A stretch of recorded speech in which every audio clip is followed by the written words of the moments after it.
Berkeley Smith, and you're listening to Slee Rickets.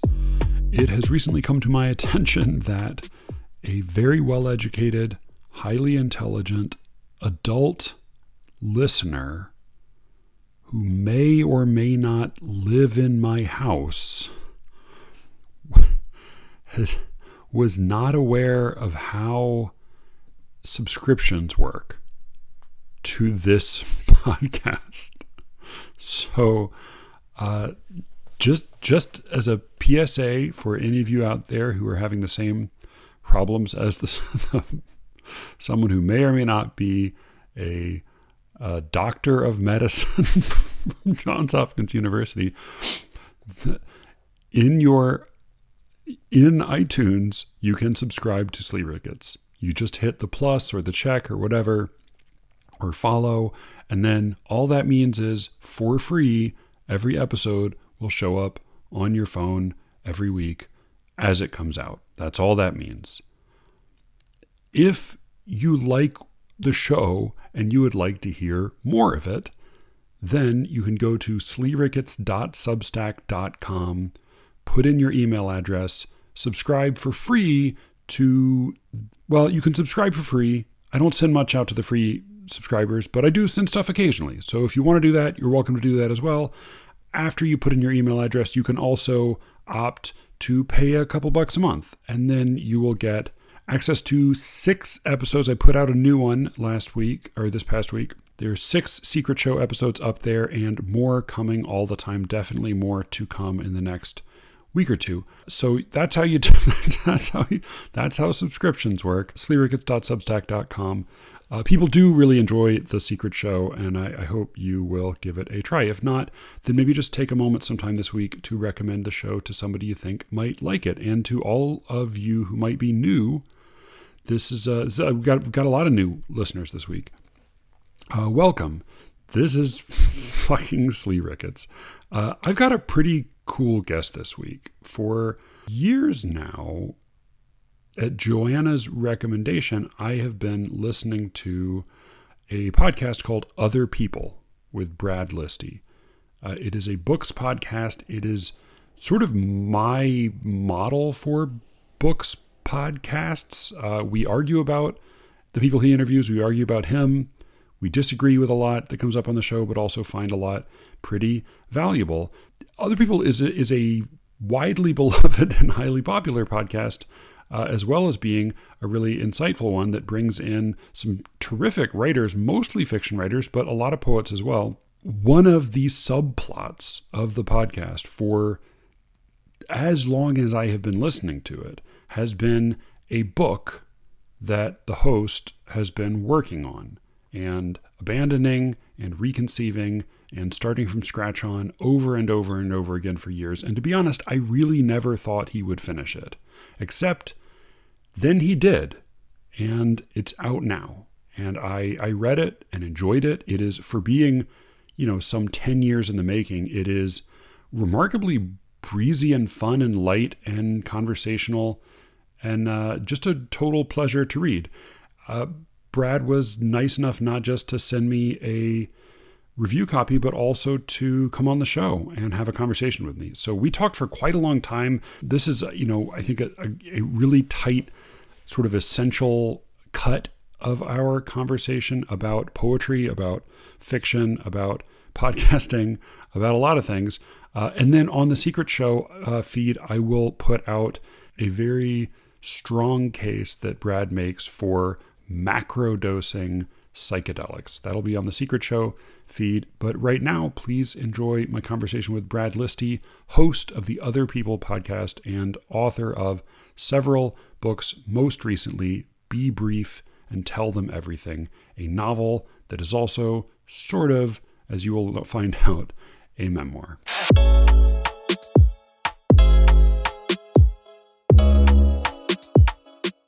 So you do have this passage early on that's this I found vicariously embarrassing, but also really enjoyable, where you catalog at least a few of the failed books that led up to this book, but you sort of continually throughout you talk about them, and one of them's a screenplay, but you talk about them as if they are like versions of this. Like all of them in some way end up being this. And you have this series of descriptions of what I think of as your alter egos. You say one was a self-loathing high school chemistry teacher whose dog is dying of cancer, and one is a desperate man caught in the grim logic of hypercapitalism. Yeah. And then my favorite is a heartbroken 40-year-old poet who lives with his parents in a bland suburban hell. And you feel like all of them somehow they are these sort of like shadow versions of the main character of this book.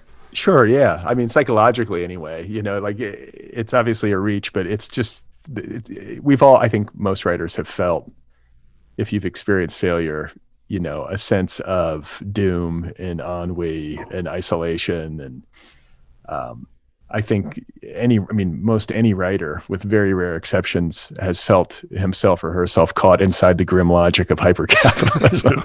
Yeah. So, I'm speaking from some degree of experience, but it is interesting to me thinking back on previous iterations that seem pretty far afield from what it ultimately wound up in this book, and being able to consider them of a piece, because I do think there are thematic parallels, or there are themes that I'm working on regardless. And it's also kind of embarrassing at the level of avoidance, because it's like, wow, I was really trying to speak some sort of truth by avoiding the truth.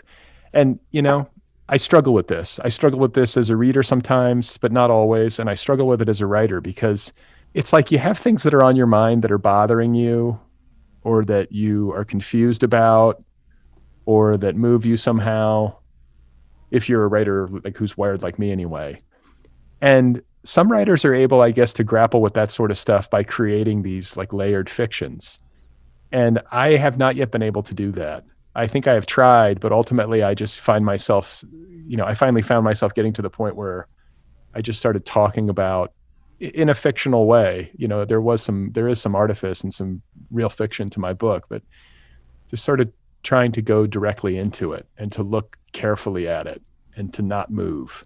I guess there's space for both. There's not a right or a wrong answer, but I'm just fascinated by my failed attempts to do that, in the really heavily fictionalized, layered way, versus, the more auto-fiction-y mode. And I should say too, that it was also a situation where previous iterations were unfolding while like personal trauma was unfolding. Right. So I talk about this in the book as well, how previous iterations were disrupted by these episodes in my personal life that really reoriented me in terms of how I was relating to the project that I was working on. So, that's a real thing. I think that sometimes life can intervene, and suddenly the thing that you were working on that seemed interesting can seem like a trifle, or just seem like something totally unrelatable. And that was difficult too.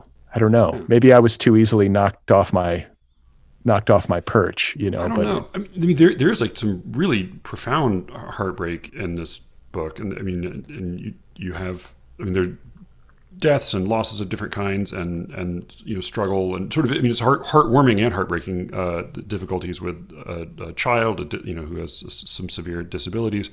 In a weird way, like one of the more disheartening literary moments in the book is one where you do the responsible thing as a writer, and you fly. I'm saying you. It's sort of you. Sort of this character that's very closely related to you, but I confuse the two. Forgive me. No, sure. But the hero flies to Israel to research a book and to try to like get it right, to do the thing you're supposed to do as a not necessarily write what you know, but know what you write.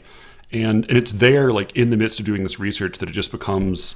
You even say it's some great moment where it's like, after a brief exchange with the waiter, I realized my book would fail. It was like this little like trivial moment that reveals the emptiness of the whole endeavor. Well, I think we play tricks on ourselves sometimes, or at least I do, where you think like you're always looking for like a breakthrough, right? Especially when you're struggling with a book, where you're like, man, I think I need to go there, which I actually did in real life. This is something that I actually did years ago, where I was working on this book. Just to give listeners some context, I was working on a book about a guy who tries to sell one of his kidneys for $300,000 to somebody in Israel.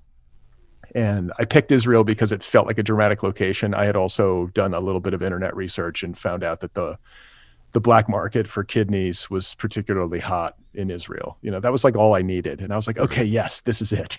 Like he'll go to the Holy Land and he'll sell this kidney. I have no idea what it's like in Israel. I am going to go there, and this is going to break the book open for me. And it gave me a sense of direction, when I was feeling a little bit adrift. And so I kind of talked my wife into it. I was like, we just had a baby. Our daughter was like 1, and I'm like, I'm going to leave town, but I'm only going to be gone for a long weekend, which like adds a level of absurdity because it's like a 15-hour flight, and, I went there. It was honestly, it was amazing. It was great to go there. I loved being there and seeing Tel Aviv and Jerusalem. I wish I would have had more time. I would have gone elsewhere, but it's an amazing place. And I got to see, seeing the old city in Jerusalem is just crazy. There's something surreal about it. It definitely feels very old world, and yet it also feels kind of like a mall, right? In the way that like, things often do these days. It's just been commercialized, and it's like an outdoor mall with a biblical aesthetic, is I think the way that I put it in the book, something like that. Yeah. And, I think that it's a little bit of magical thinking that leads you into these things. This isn't to say that research or travel research or experiential research can never yield fruit. But maybe for me, I was leaning into it a little bit too hard, or maybe I didn't have the book as firmly in hand as I needed to before I made a decision to go do this. Or maybe it just wasn't the book I was meant to write. It wasn't the story that I was wired to tell. And again, I think maybe it's just because it started to feel impersonal to me. I might just be somebody who can only work from the inside out. It's a question that I have about my creative life. And I don't know, maybe that's fine. There are a lot of writers who are that way that I love to read. And then there are some writers who are just wonderful on the page, conjuring stories, that seem to come from out of thin air or from very far afield. And maybe you just have to accept yourself, as an artist in terms of how you work. But I definitely did have that experience while I was there where you could I was like, this isn't going to work. Like, you know what I'm saying? Like this is like, the book isn't going to work for me. And this trip is not going to yield, the magical like pearls of wisdom that I was anticipating it yielding. And it wasn't because it was a bad trip. It was just because I had expectations for it that were ultimately unrealistic. Yeah. But I do appreciate how there is a moment then after the trip when the hero gets home and he cheerfully lies to his wife about how successful, which to me, like I read that, like it just felt very true that like there's something so desperate about the place of writing in the economy of a marriage where you're like, no, this isn't a total sham. Like this isn't completely worthless. I promise. This is the valuable exchange we have. Right. And I think too, like even then, if I'm trying to remember years ago, but I think like even then, maybe I hadn't fully condemned it. Right. Like I had that moment of like kind of insight or moment of hard truth, in Jerusalem. But then even then you're still holding on to hope. You get home and you're like, well, maybe I'll be able to salvage something from this. Right. And so you just try to stay positive with people, not only because you don't want to reveal your exploits as a sham, but also because you're trying to keep your own spirits up, like you gotta keep believing. Or at least I do. I think eventually you run out of places to hide though, with enough failures and enough time goes by, eventually you just have to start copping to it. Like this is a struggle, and I think I certainly got there with my family, and with my podcast audience, you eventually get to a place where you're just candid about it. I like to think that sort of candor can be helpful to people who are in a similar struggle because it's not very unique ultimately. I think a lot of people have long battles with books, and I think individual books can be tougher than others. I think a story like this that's dealing with so much difficulty and failure and pain, like emotional pain and just loss and grief and all that kind of stuff, it makes some sense to me that it would be a tough book to write. And it's also worth flagging that there's an onus on a writer to render a book that's actually palatable to a reader. It's not enough to just tell the truth or just to put the the facts on the page or whatever, in a way that's clear and meaningful. Like, you really have to craft it. Like, there's a level of artistry involved in making sure that you're writing a book that somebody could actually benefit from reading. Right. And it won't just feel like a bludgeoning. And there were previous iterations of the book where I certainly felt like I was being candid, but I wasn't taking care of the reader well enough. And those books were, to a degree that's kind of embarrassing in retrospect, intolerable for readers, because it was just too much. Yeah. So if there's a lesson that I took from this book that might be useful to somebody who could be working in a similar vein, it's that I think I ultimately learned about having to be economical in the telling, not only from the level of concision, but also in the level of, at the level of what to leave out. You don't need to say everything.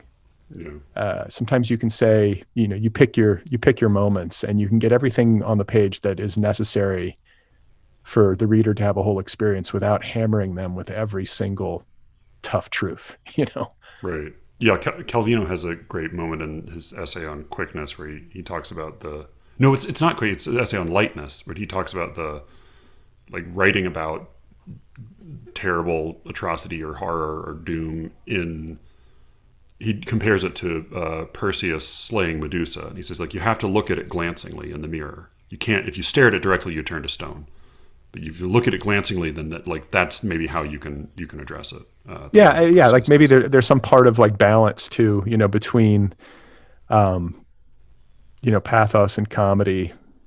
I think that's definitely something that I try for. I'm always trying to make sure that there are some laughs and some, that there's some levity in a book, especially one that's dealing with trauma and difficulty and grief and stuff, because, not only does that make it a more enjoyable experience for a reader. I mean, that's certainly the case for me as a reader. I always appreciate when there's dark humor in a tough book.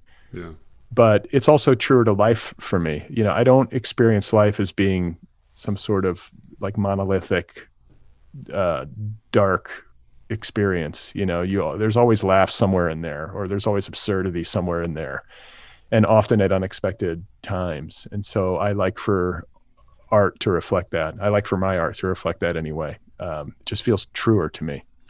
Yeah. There's a, some scholar, somebody made the distinction that, for the Greek, in the Greek view of the world, tragedy was man's vision of himself, and comedy was God's vision of man. And it feels like some of the best parts of this book are the moments when there's a sort of a sudden toggling between the narrator's profound navel gazing and then the cosmos's mockery at the silliness of his predicament. Yeah. Exactly. Perspective, I think I'm always scrambling for that in life. And I think this book definitely has a cosmic air to it on purpose, because, I think when you're dealing with really tough stuff in life, most human beings anyway, naturally go into that mode, because it's how do you make sense of the really existential, terrible stuff in life? For me, it can be a great comfort to sort of even just to look at the sky at night, just be okay, this is fucking weird. And it's so easy to lose sight of that. It's so easy to get caught up in the rigmarole of day-to-day existence, and to get tricked into the illusion of reality, and to really buy into it whole hog. And I know that at a level of practicality, you have to do some of that. You can't constantly have your head in the stars, and function as a human being on this planet. But there does need to be some toggling back and forth. It is wise, I think, to take a moment and just go, okay, wait a minute. You're taking yourself pretty seriously, or you really think you've got a hold on things, don't you? And no, you don't. None of us do. And I think that, those are moments where you can ventilate a difficult story, or a story that can easily fall into a suffocating mode. You need to find places to ventilate it, and you need to find moments of levity to keep the reader off balance and maybe keep things real. I know that there are certain stories where humor is a bad idea. I've talked about Austerlitz in previous interviews before, but that's just an example of a book that should not be funny and isn't, and is really difficult. I don't know if you've read it, the WGC. It's like about the kinder transport, all these. Jesus. Yeah. So you're not like, good luck finding any levity in a story like that. So again, I have to be careful about, I never want to talk too broadly or sound like I'm making some sort of, grand statement about how books should be, but just generally speaking, you can usually find some places to joke if you're anything like me, and it makes for a more bearable writing experience and probably a more bearable reading experience if the jokes land. Yeah. In some way, that actually kind of helps me clarify something. So I should have said at the beginning, my wife is a huge fan of yours. She actually wrote you a fangirl letter that you very quickly and very generously responded to, and she was very touched. She and I have kind of listened and argued and talked about your podcast for years.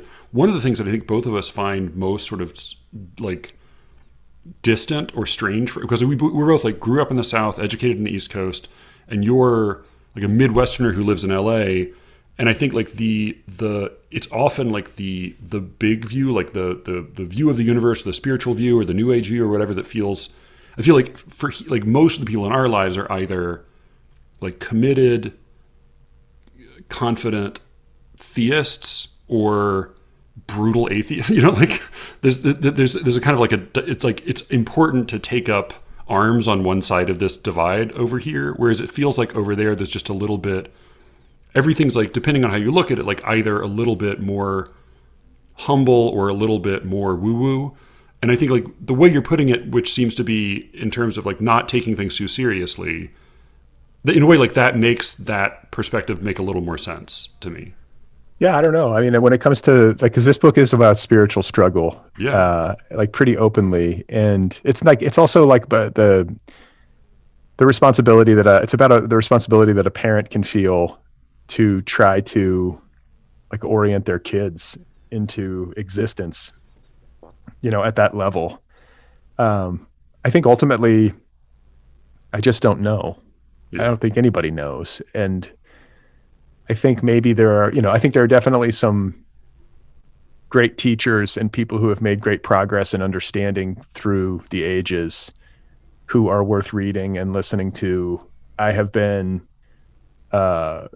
benefited greatly by like Buddhist psychology in particular, but that's, it's really arguably not religion. I don't get into Buddhism at the level of mysticism or mythology. I get into it at like very practical psychological insight and how it addresses and communicates about human suffering.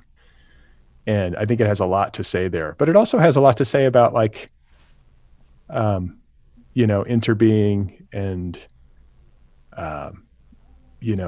kind of like in a natural sciences kind of way about the way in which,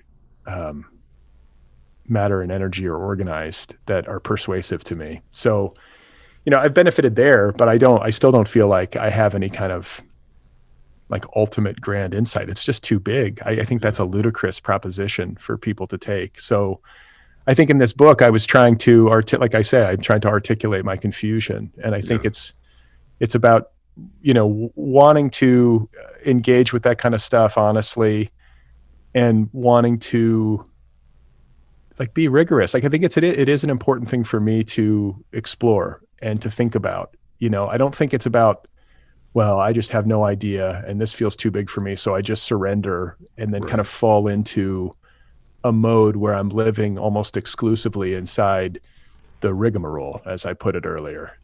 I like to try to spend time in both places. Like there's the practical real world, but also there's like, there are ultimate truths out there and big spiritual questions and big metaphysical questions and astrophysical questions and things like that. And, I think there's got to be room for both. And so ultimately it's about trying to find some humility and some honesty and maybe trying to come up with, in a very kind of like humble personal way, like new models of thinking about this sort of stuff. Because like you said, it's become bifurcated in ways that can be really unhelpful, where you're either like a hardcore atheist or a hardcore theist, and you're picking teams and, these people who think they have God's private telephone number and they know the one true God. I mean, it's an absurdity to me. Like, in your podcast, you will occasionally, not very often, but occasionally interview poets. Or like you interviewed Zach Smith, who like writes prose but also poetry. And then in the book, one of the failed projects is this screenplay called Man of Letters, or it's a movie treatment. I don't know if it was a whole screenplay or not, but it's a movie treatment called Man of Letters, which is about that's the sad suburban middle-aged spoken word poet. Yeah. It made me wonder what your background with poetry is. First of all, like I really hope that's a real treatment. Whether I wrote that script, I did write that script, and I did try to sell it. Right. And I did want Will Ferrell to star in it. That was my dream. I still think it would be perfect casting. I think. Yeah, I still think it would be. I still think that poetry is really funny. Like it's good fodder for comedy, and I'm sort of sad that Hollywood has never agreed with me. But I get that it's a tough sell. And my background with poetry really goes back to my youth. I was good at writing rhyming poetry as a kid, and like Shel Silverstein was very big for me when I was a child, to the point where like I remember like going to my little elementary school library and hiding, like reshelving the copies of his books in places where only I would know where they were, so that I could always get them. And so I did that. I don't know why. I could always have like a knack for writing silly rhyming poems or whatever, and I liked a lot of those board books and children's literature that rhymed and that was funny. Shel Silverstein, for a lot of kids, is like their introduction to subversive literature. There's something subversive and funny and dark about his work. So I think if there was any any background for me with poetry, it goes back to childhood. But as an adult, I have not written poetry. I've got too much on my plate with other things, the podcast, and then trying to write usually like autofiction, which tends to be my mode. But I love poetry, and I love it as a, what's the word? It sort of greases the wheels for me as a writer. I always recommend this to people. Like if you're sitting at the desk and you're having a hard time getting started, like reading poetry can be great because, and this is what I really like, this is a huge, like North Star for me as a, personally as a writer, is the concision in poetry. That's like what poetry demands. Like it really requires of the poet that they try to say as much as possible in as few words as possible. And I kind of think that should be the dictum. I mean, that's the dictum that I kind of hold myself to as a writer of prose too. It's very easy to get carried away with yourself. Like we become writers. Plenty of poets do too. But yeah. I mean, and I don't think maybe you can ever get it perfect. I think we always have moments like there's surely places in my book where some writers are going, we don't need this, and I am desperately trying to avoid all of those moments. And I love, like, not that I like, I don't think you have to work in like a Kmart realism or, a Hemingway style, but like, I got to say, I love the sense of like hammered prose and just like stripped down to the essentials nature of writers like that, and you can be lyrical and still feel like there's no wasted motion. So you don't have to be like hard bitten or, you know what I'm saying? Like, it doesn't have to be like that kind of nouns and verbs kind of thing. Like there are different ways you can do it, but I just really tried hard and always will try hard to make sure that there's not a single word on the page that doesn't really need to be there. And so poetry does that for me. It also works, works in these beautiful ways at the level of abstraction and gets me thinking big a lot of the time, especially if it's good poetry. I think poets often have spiritual stuff on their mind, which I certainly do and is a central part of my work. And I use that word loosely. It's just meaning like what the fuck is going on? I would love to write like a set of like 5 to 10 more 200-page or 250-page books that feel urgent and have a lot on their mind and are very honest. I could change. Who knows? Maybe my mood will change in a year. Who knows? I was curious about that because the part of the book feels like a giving up of the ego and giving up of a certain kind of ambition and saying like, I'm like fuck it, let's just do this for real. Let's just, there is a like you say at some point, like I spent the first half of my life trying to become somebody, and now I'm going to spend the second half of my life learning how to be nobody. I'm not quoting it precisely, but there's a line in your, is it like the hero has this existential crisis when he briefly thinks he has cancer after watching a Bob Marley documentary, and Bob Marley gets, cancer. And the line is like he died. What is it? I want to get it. Yeah, he died age 36, and then this like such a perfect like little writerly inclusion. He died age 36. His legacy secure, which is like it's like obviously like a horrible tragedy, but like part of you, if you're a writer, can't help but think like, well, he got it in. It was okay because he'd gotten all this good. He was going to be Bob Marley forever, and it made me wonder about like how do you think about your legacy, or what it is you do as like your writerly legacy, right? Right. I think it's the podcast and the books. I mean, if it's going to be anything, it's going to be that. But I see the two things as related, and I am under like no illusions. I mean, it's all like, even Bob Marley's music is going to turn to dust one day. He'll become a nothing too, but like, he's an artist of extraordinary staying power and currency. Like, he's somebody I really admire. Like, think about how fresh and everyday that music sounds, even to this day. Yeah. It's kind of eternal, I don't know how he did it, but he channeled something for a few years, and it just continues to resonate. But I think for me, I can't think too much about it, because legacy, it's kind of other people's concern, right? It has nothing to do with me ultimately. I have no idea. I don't have any expectations around that. But what I can control is trying to build a body of work. Yeah. And I think that is the impulse that keeps me making the podcast, like for like whatever it's worth, to people now or in the future. I like the idea of having this big body of work that people can delve into. I don't know. Like I take pride in it. I think that there's a lot of value to be found in those conversations, like certainly for me personally. So if that's happening for me, then I imagine it could be of use to others if they choose to engage with it. And then, for the books, it almost feels more personal than commercial or external. It's like, well, I want my kids to have access to this stuff. I want them to be able to know like my interior in an intimate way, because it can be strange when you think about people in your family or people that you're close to, like how much of a divide there often is, even when you feel like you know them well, then they die and it's like, well, wait, who the fuck was that? And like, why didn't we ever really talk about stuff that was truly meaningful? And it's just hard to do. I think it's hard for people to articulate that stuff. It's hard to find space maybe in life and time in life to get into those conversations. They're not super easy to have always. But I think I have some impulse to try to record myself, for better or for worse. And I think it's trying to communicate with the people that I'm closest to. Huh.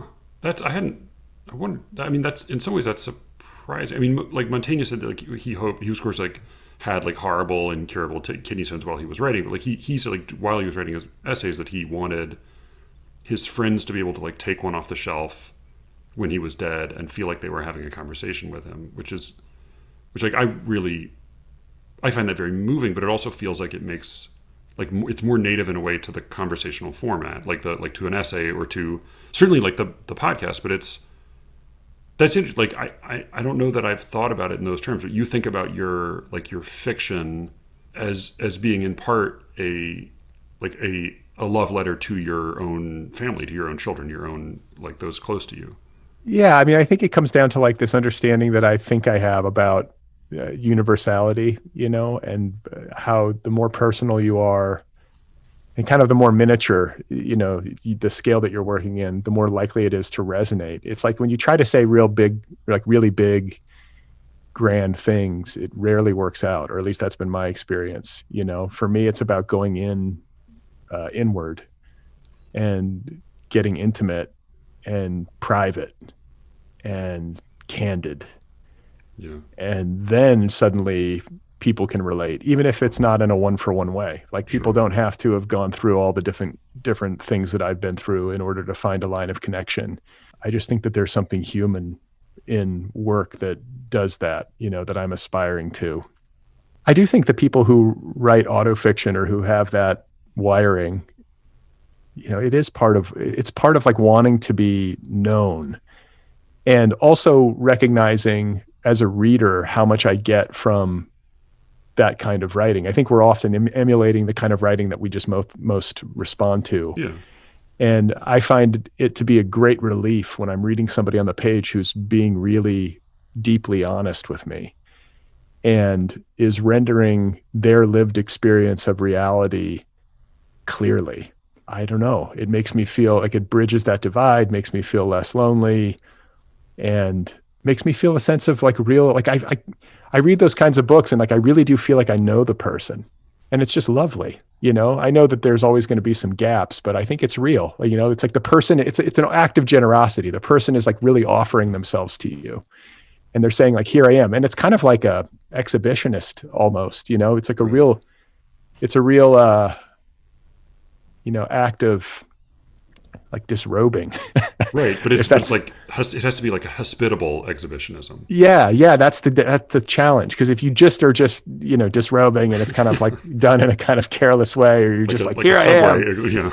It's like, okay, put it back on. You know, like we got it. But yeah, that's the art of it, is doing it in a way that's like palatable for a reader, and that is putting their concerns in like a primary position, you know, rather than just wanting to kind of divulge or like get something off your chest. It's not about that. You know, like writing a book is about communicating, and you have to be really, really cognizant of the reader. And that's not something that comes as naturally or as easily to me as I wish that it did. And maybe it's the material too. Like maybe there'll be future books, God willing, there'll be future books where it's just like fires right out of me and everybody just cheers. There's this story that's very, I think, common in conversations with novelists that you know, it's come up with you as well, that you write your failed book, and then finally finally it succeeds and it's okay.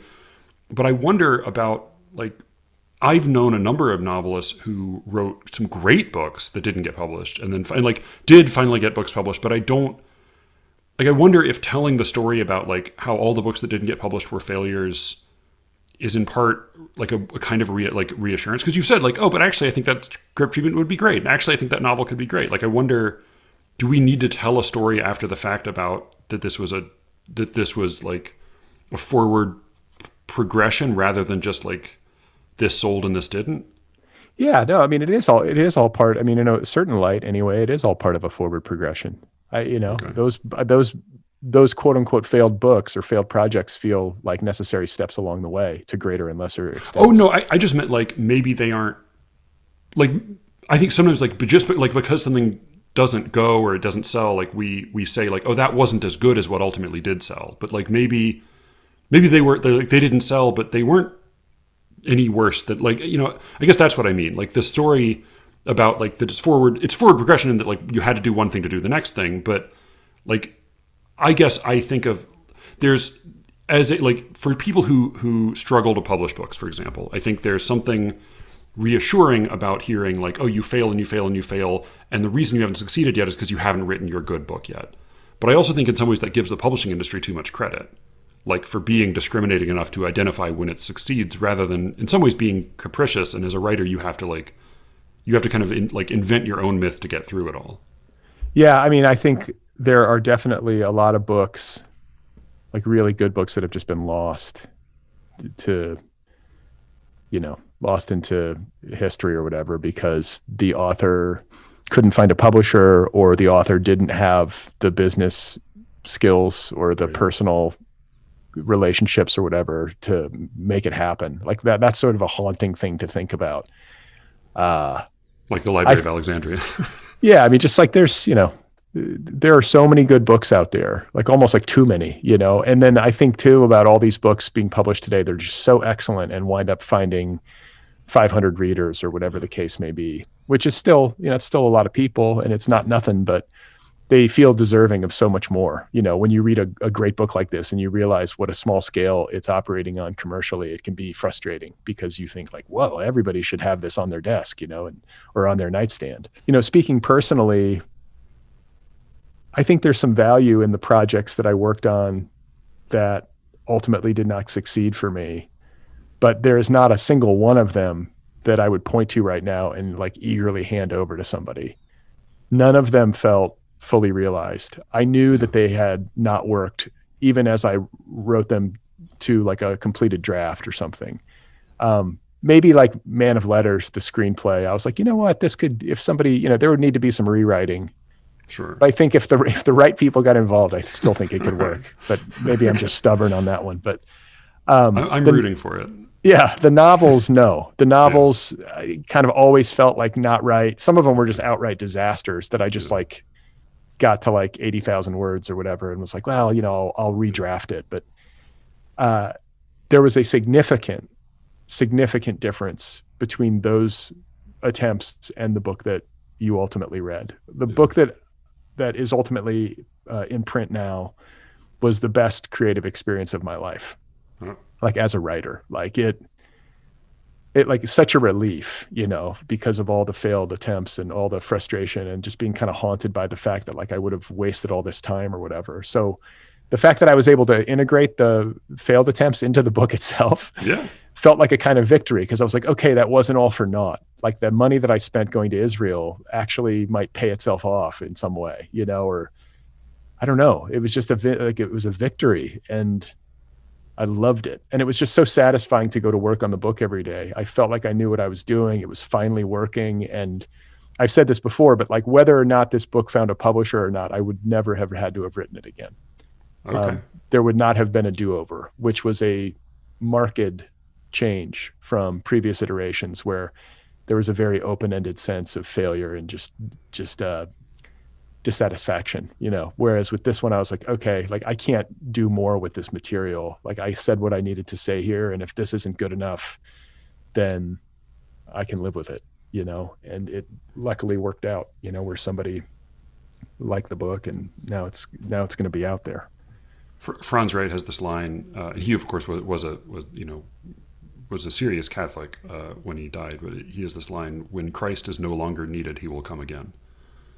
Which I often think about with writing, that there is something about it. I mean, it's the hopeful version, but I do think there's some truth to like when you give up on external recognition, or when you give up on the external goal, and you know that you're doing what's satisfying and what's sufficient to yourself. That's sometimes when things break through. Yeah. Yeah. I mean, I think that's exactly right. I think that that's something to aspire to. It can be hard, psychologically, especially as things start to go well. Like I don't know a writer alive who doesn't have delusions of grandeur in the midst of drafting, especially on a good day where you have to, don't you? You have to. I mean, I think it's part of what keeps you going. You have to have moments of positivity and elation, or whatever. But ultimately, the more you can dispense with those kinds of expectations, and the more you can just be kind of inside the project and working with it on its own terms, the better off you'll be. And I think too, it's just the accrued failure. You take enough punches and eventually you're just like, okay, fuck it. Like now I'm just going to say it, or, that there's that kind of feeling, like a kind of sense of abandon. And, it's that again, coupled with like a sense of restraint and maybe, finally like a hard-won sense of attunement to the reader. I do wonder, other than having the time and the focus to revise, how do you think, because you talk about like all a writer can really do, the best thing a writer can do is tell the truth and really say every unappealing, every difficult thing. How did this differ from your monologues? Because that is something you've done consistently. Like you have these interviews that are pretty in-depth and pretty intimate, but then you do a little mini version of that solo at the beginning of most episodes where you divulge. I mean, it reminded me a little bit of some of those. Obviously it's much more shaped than those, but was there a fundamental difference other than kind of form and revision? That's a good question, because there was a time in the many iterations of this book and the many false starts and failed versions of this book, there was a time where I was so frustrated that I actually spent weeks of my life on a daily basis blindfolding myself and recording. I can't remember if it was voice to text or if I recorded myself just like free associating verbally, because I thought to myself, like, wow, if I could just write like I talk when I'm in a kind of like verbal flow state and I'm being candid, it would probably be better for the reader that way. And that, there's some truth to that, but it's not the full truth, because like you say, you have to shape it. Otherwise it just gets unwieldy and, it's not a good reading experience. There's more work to it than that. But yeah, I mean, I think that in a general way, that was something that I was going for. I can often feel like I'm doing my best communicating in the interviews, especially. The monologues I have a complicated relationship with. I feel like it's a little bit indulgent, but a lot of listeners love them. Yeah. And I hear from them. And I do think it personalizes a podcast. The host talks a little bit, but I don't know. I try to keep it. I have a new rule where I'm trying to keep the monologues like under 7 minutes. I think a little bit goes a long way. And Sure. I just think that, trying to get to a level of energy in the prose where it feels like I'm talking to the reader directly is something I love as a reader. It's something I aspire to as a writer. I think there's a certain energy to the spoken word that works well when you can find a way to translate it to prose. I had this sort of like sad, private, sadistic experience. I don't know if you know the Chapo Trap House guys at all, but one of them I went to years ago. My buddy dragged me to a live show that they did, but I don't listen. But I saw them live once. Which I imagine was could either have been a lot of fun or sort of a weird drag, because it seems like those really can go either way with podcast live shows feel like a strange proposition to me. Yeah, I've never done one. I've been asked to do one, and I'm always leery because I'm like, really? Like it just feels like a private affair. It's like like doing a podcast on stage. For me, I think for people who maybe are stage performers, like, a comedian who does a podcast doing one live, that might be more of a fit. But book people getting up on stage and doing a live show feels dicey to me. Yeah. And I like the liberty of editing out my ums. Yeah. No, you want some of that nonsense. I'd like to try to make the show as pleasant for the listener as possible. There's something about podcasting. You're sort of inevitably going to capture yourself on tape if you're doing long form interviews, just being the worst version of yourself. Yep. At least a few times, but that's part of what I think I like about it, is that it's like, okay, you can't hide all the warts. This isn't about like, performing cosmetic surgery on yourself for the benefit of an audience. There's something about the candor of it that includes maybe the gaffes, and you just try to keep your ratio healthy, like hopefully the good moments outweigh the bad. And hopefully people in the aggregate, especially, understand that, like, while you may falter sometimes, you're ultimately well-intentioned and trying your best, which is really what most of us are doing. I mean, you have to, I don't know. I don't think most people hold people to impossible standards. I think they're just hoping for somebody who's operating in good faith and with a bit of a sense of humor to make this tolerable. Totally. Well, I was just going to say, one of the guys has this like separate, but he's like a virtuosic talker and a history buff, and it's like it's entertaining to listen to, particularly when he talks about some history book he's reading. But he, for a while, talked a big game about. He's like, all right, it's time. I'm a thinker. I'm a pundit. I need to write. I'm ready to write. I'm ready to write now. I have a lot to say. I'm ready. And you talked for a long time about how he was sort of getting ready to write this book. And there was finally this moment when he was able to talk nonstop for 2 hours with great erudition and in an engrossing way. But at some point he kind of acknowledged, like, I can't write. Like, it's just too fucking hard. Like, I can't, like, every time I sit down to do it, I think I should just be talking. And, part of me sadistically was like, that's right, it is fucking hard. But it's, I don't know how much of that is habit, or is just sort of like the medium, or like maybe it's like partly the terror of like not, at least if you have a theoretical audience, you can trick yourself into thinking you're entertaining someone. Whereas if you're staring at the page yourself, you're boring yourself. Like, you haven't fooled anybody yet. Yeah, it is uniquely difficult. And I've heard it said by many people in many different professions, who sit down to try to write a book. Writing a book is one of the hardest things to do. I will go to bat for that any day of the week. And I think that it presents just unique challenges. I think the solitary part of it makes it difficult. I think there's something to the formality of it, sitting there staring at the flashing cursor and kind of coming to grips with the fact that like this is going to be in print. Like, what do I actually have to say? Like it can freeze you up. And it's also frustrating because there's a lot of variance or variability to performance, from day to day. Like some days it's easier than others. Some days you just have nothing, and that can be scary and can really like sap your will, to continue or really affect your morale. And, I think too that it's a lot of thought work. I think maybe when you're actually writing and you're writing well, the thought part of your brain might be shut down a little bit and you might be in some kind of flow state. But, ultimately you're going to have to do a lot of hard thinking about what you're trying to do and what you want to say. And most people do not like to do that kind of work. It's not pleasant. No. It's really rigorous and challenging, and it involves a lot of failure. And then there's the part of it where I think that, there's no hiding.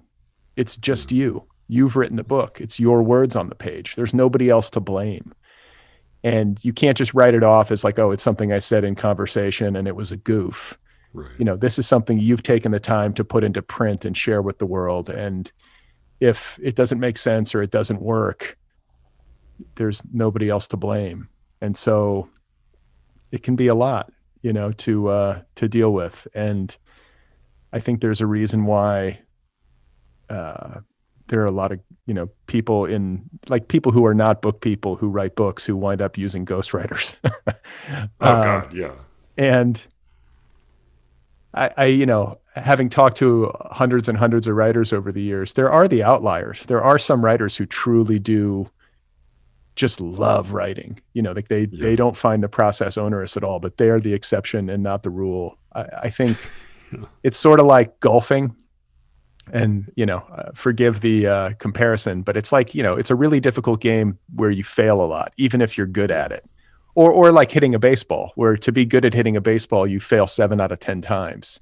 Right. Yeah. But when you get a hit or you hit a good golf shot, the feeling of connecting, like if you've ever done that, even as a recreational player, like if you've ever gone to a batting cage and really connected, or you've ever gone to a driving range and hit like a freakish like 300-yard drive, that feeling is really good. And it's what keeps people coming back for more. And I think that is could loosely be compared to what it feels like to have a good writing day where you get 1,000 words that really work and you're kind of in it. And if you have a day like that, it can compensate for having like 6 shitty days. Yeah. Oh, yeah. No question. Yeah. Those are the days when you feel like you paid your rent for your existence on Earth. Yeah. Yeah. Even if nobody ends up reading it. Right. Well, it's just like, okay, I'm not like crazy. Like I can do this a little bit, or this, maybe this thing has some legs and could work out. And, you just have to be willing to sort of slog through it. And, the other thing too, is that it typically takes a really long time to write a book. Like years, not months. To write a book in 6 months, I know some people are super prolific and fast and can do it, but even with my book, which in its final draft kind of shot out of me in a 6-month span or thereabouts, it's totally misleading to characterize it that way, because it took so many years to get to the point where I could do that. I wrote entire failed novels, many of them, and did all these crazy experiments where I'm blindfolding myself and, and then avoided it. And I mean, like all of it, goes into it. And then finally you get to a point where, the combination of all those experiences leads you to a state and into a time where you can actually get it done in a way that's right. So I think that's more often the case than somebody just like sitting down with a great idea and, hitting a home run at the first at bat. I mean, every once in a while that'll happen, but it's a rarity. Yeah. Well, and part of what you're talking about too is like practice and expertise. Like, you know the story about Giotto and the circle? No. The painter Giotto. He was, I forget what, it was some prince or pope or somebody demanded a a painting from him, demanded that he sort of demonstrate his greatness as a painter. And he had some big run up where it took him a long time, and he put it off, and then he finally showed up, and he walked up to, I don't know if it was a canvas or whatever the surface was, but he dipped a paintbrush in paint, and then he spun his arm around and he painted a perfect circle. And the question was, well, why did it take you so long to do that? He was like, well, because it's perfect. Like, right. You don't know what I've been doing for the last 3 years, but right. you know that that's a perfect circle.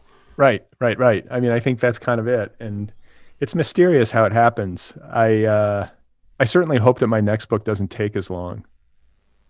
I like to think that it won't, that I don't, because the truth is that my first novel was much the same. I wrote entire bad books. Yeah. And I think this is actually pretty common. I think you have to, I remember reading years and years ago, some interview with Philip Roth where he was talking about his work ethic and practice or whatever, and how, he was one of these workaday writers, which most really good novelists are, who, he would get up and just work an 8 to 10 hour day, like 6 or 7 days a week.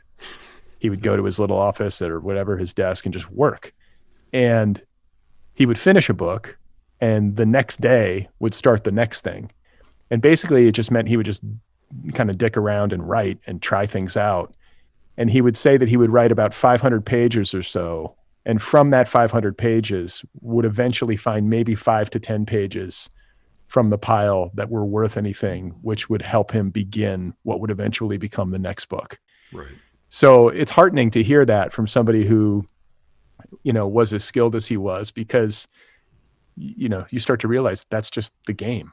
That's the work. You go through and you fail and you fail and you fail, and you just have to show up. And if you're doing that and you're writing things that don't ultimately pan out, you're not doing it wrong.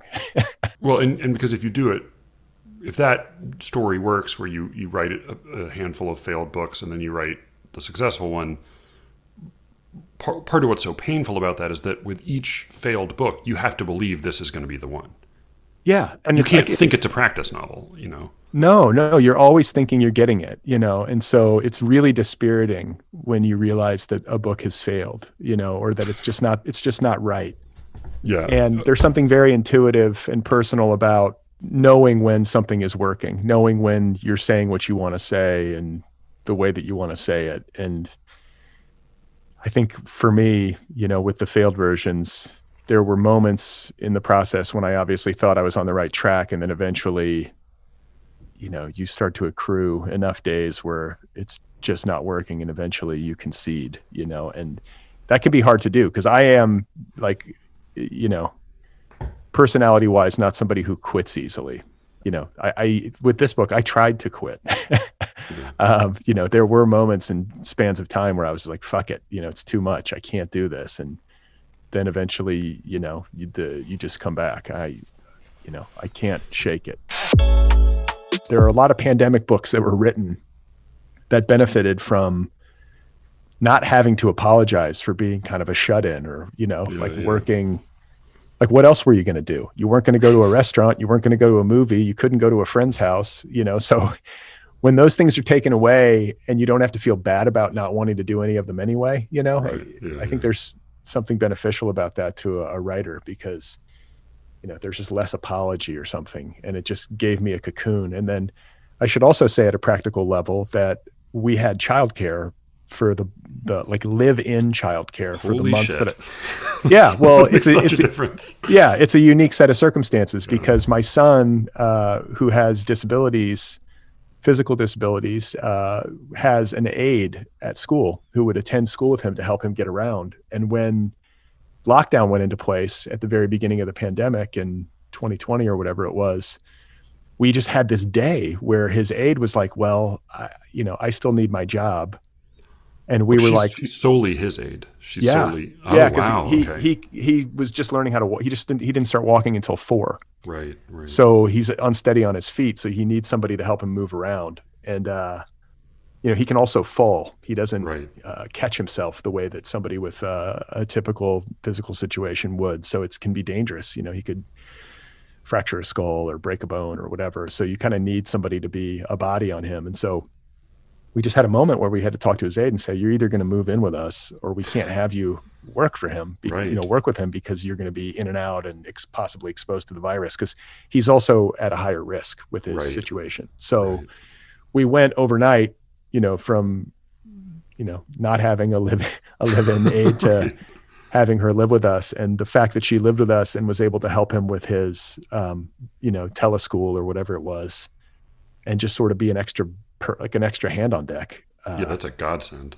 And it didn't last. She eventually was like, oh my God, I'm burned out. I'm moving up to she moved to a ski town and was like, went to be a hippie, as she properly should have at age 24. But, like, if I'm just being honest about how I got the book done, those were huge factors. And like, just to know that, like, I'm out back working on my book and my wife is not alone inside fending for herself with both kids. I mean, like, that gives me some relief. You know how it is. I don't know. Do you have kids? I don't know if you. I do. Yeah. No, I mean, I was home with them for 2 years, basically. Yeah. Yeah. So like, it just becomes, the guilt, like, that can take away from your ability to concentrate. You just you're feeling like shit. You're like, this is such a selfish, like enterprise, or I got to get inside. And, I don't know, but like, I was able to, especially during, I think, like early school hours, I would get up early and work, but those first couple of hours of the school day in particular. Yeah. That's the good stuff. It was just my time, and I didn't have to worry as much as I normally would have. And, it doesn't seem like some kind of accident that the book got done during that span in retrospect. That makes sense. And I'm glad for y'all and for your son and for your caretaker that worked out. Yeah, I mean, his aide, the poor thing, to have to live where you work. Well, now she's going to go write her, go for the mountains and write her novel about the Listi family. She is. She's going to write her tell-all memoir about, like, what we're actually like to live with. I mean, that was like, I would be honestly interested to hear, like, her interviewed on sodium pentothal.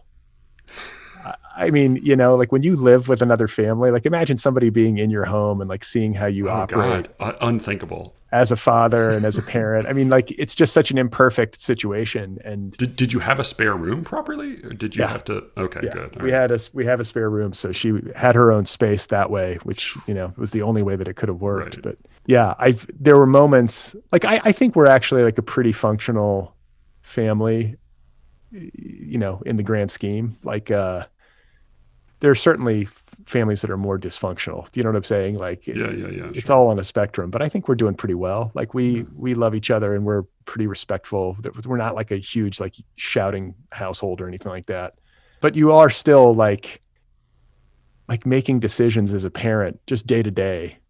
And you have some third party who's, like, observing, going, like, I don't know if I would do it that way. Right.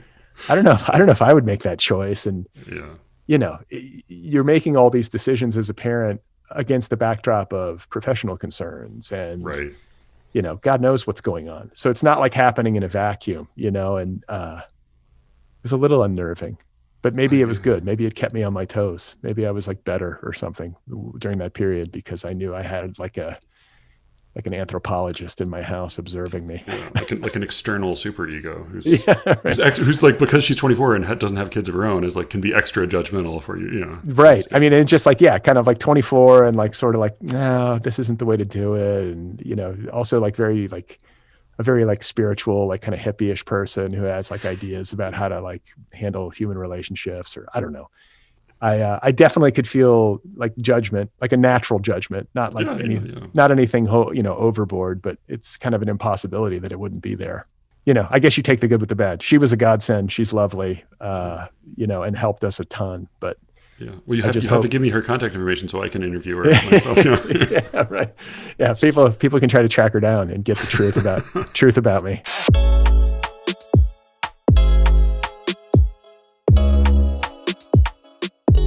That was my conversation with Brad Listi. Again, you can find him on the Other People podcast, OTHERPPL. I hope you did enjoy it. You should go check out his book, Be Brief and Tell Them Everything. It is now available wherever you buy books from. I'll try to include a link directly to the publisher, which I believe is IG, or IG, however you pronounce that. You can reach me, and please do reach me at sleerickets@gmail.com. Do give us a few more questions. Alice and Brian and I are still planning to do an AMA and Ask Me Anything, a question and answer episode. We've got a good list of questions, but we would love to get a few more. So please do write in some questions for Alice or Brian or me or all of the above, and we will get to answering those soon. You can reach me at the email address sleerickets@gmail.com or on Twitter at sleerickets. Thanks very much for listening, and with any luck, I will be speaking to you again very soon. Until then.